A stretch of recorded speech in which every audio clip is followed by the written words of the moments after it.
What's up, functional bodybuilders?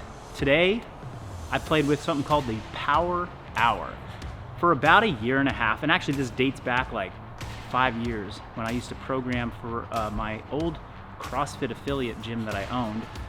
I loved to create one workout a week for my members that was basically like an hour-long movement session. And I didn't like the idea of doing a 60-minute AMRAP of 3 to 4 movements where they just work through the same motor patterns for the entire hour, because it often would lead to mechanical breakdown, the fatigue, the aerobic fatigue. If clients weren't properly fueled, then at the 20 or 30-minute mark, things might deteriorate. So about a year and a half ago, with Functional Bodybuilding Persist, I decided, okay, I'm gonna take what I would normally do in a training session. There would be a prep, there would be a strength or skill portion, there might be an accessory or strength balance piece, and then a conditioning piece, and I'm going to format the workout into a 60-minute time frame where you move from section to section with really no break in between. So at the end of the session, you clock in 60 exact minutes of movement, but inside of that 60 minutes, there's 4 different elements that might be going on.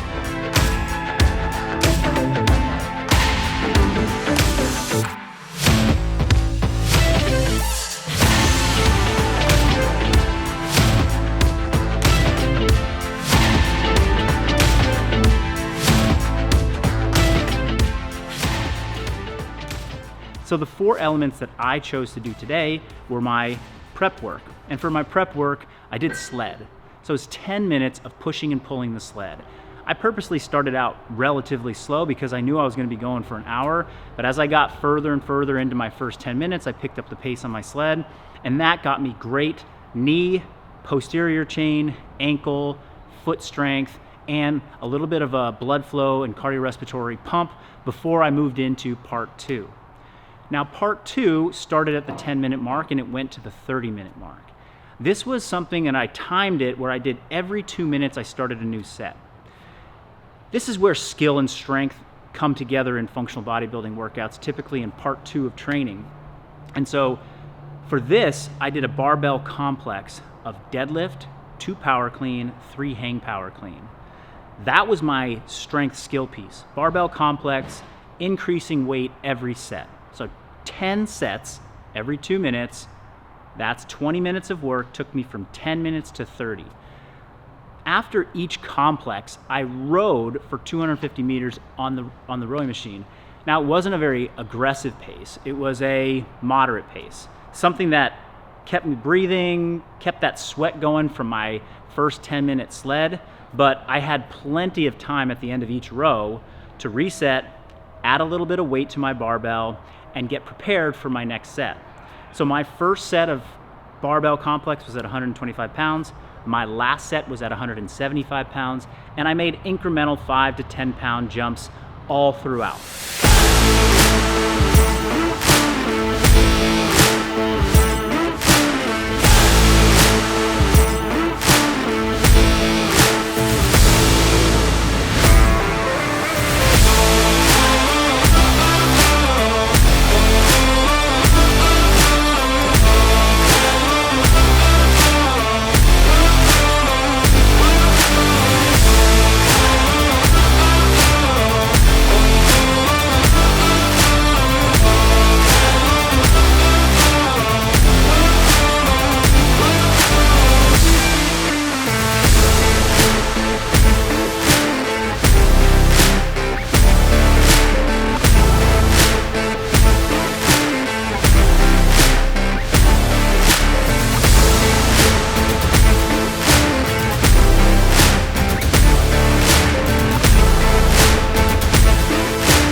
So here I am, I'm at 30 minutes, we're halfway done with the workout. I've already gotten a great pump in my legs from the sled. I've got a great breathing thing going on from rowing. I did some skill and some strength work with the barbell.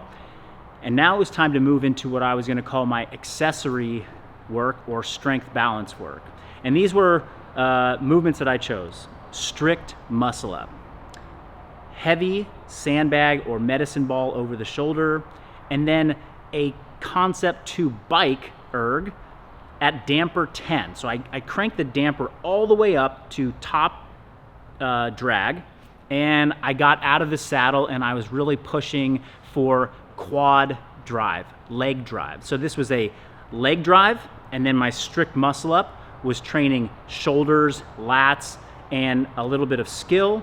And then finally, the odd object. This is a great tool for building small muscles along the low back, in the high hamstring, because you have to adopt awkward positions. That was a 15-minute piece.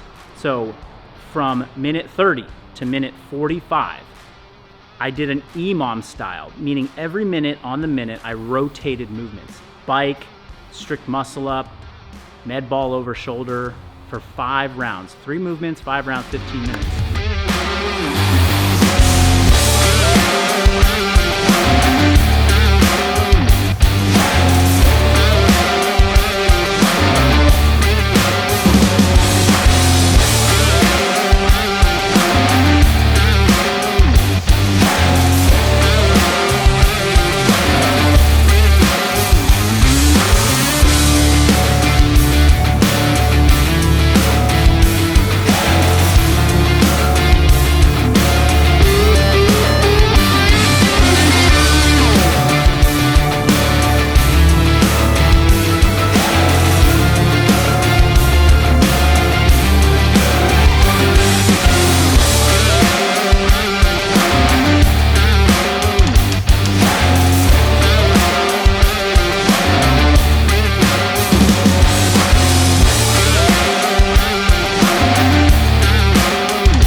We're at 45 minutes now in the workout.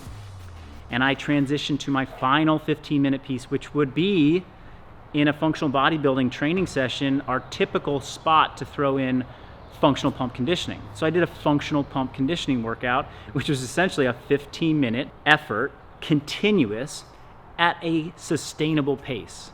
I call this just a steady grind or sustainable effort. So 15 minutes rotating through a core exercise, through a shoulder exercise, and through a monostructural breathing exercise.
If I go backwards, and so at the end of that 15 minutes, we're at 60 minutes, it's been an hour, power hour's done, we got prep, skill strength with breathing, we got accessory strength balance with breathing, and then of course we got functional pump conditioning, plenty of breathing. So there was tons of movement in that hour, And what was funny that Nate can attest to is that in the final 7 minutes, you know, when typically somebody would be gasping for air and moving sloppy and, you know, tripping over themselves in a 60-minute mind-numbing workout, with 7 minutes left, I was laughing, smiling, joking, you know, I turned to the camera and I shot a big, you know, goofy smile at Nate when he wasn't expecting it. And, you know, just to have the wherewithal and the focus and like the presence at that moment to just be enjoying myself, having fun, and still getting a great training session in, that to me is the sign of sustainability. Still hard effort. There's no question I worked hard in that hour, and I'm gonna finish that session feeling good, feeling like, damn, I just won the day. I just put in great effort. I did something that was hard. I did something that was sustainable. I did something that was skillful. I did something that was heavy and something that was light. All of it, and I get to walk out of here without, you know, feeling like, oh, I just threw out my back, or oh my gosh, I need to go take a nap, or I need my 5th cup of coffee for the day just to get to work. All of that stuff can be avoided if we program thoughtfully and we put together pieces of training that makes sense, but provide you enough opportunity to rest, recover, and repeat. All right, I hope you enjoyed this little breakdown of what the Power Hour looks like. If you like this workout format, go give it a try. And if you want to see more workouts like this, comment below, and I'll show you some more in the future weeks.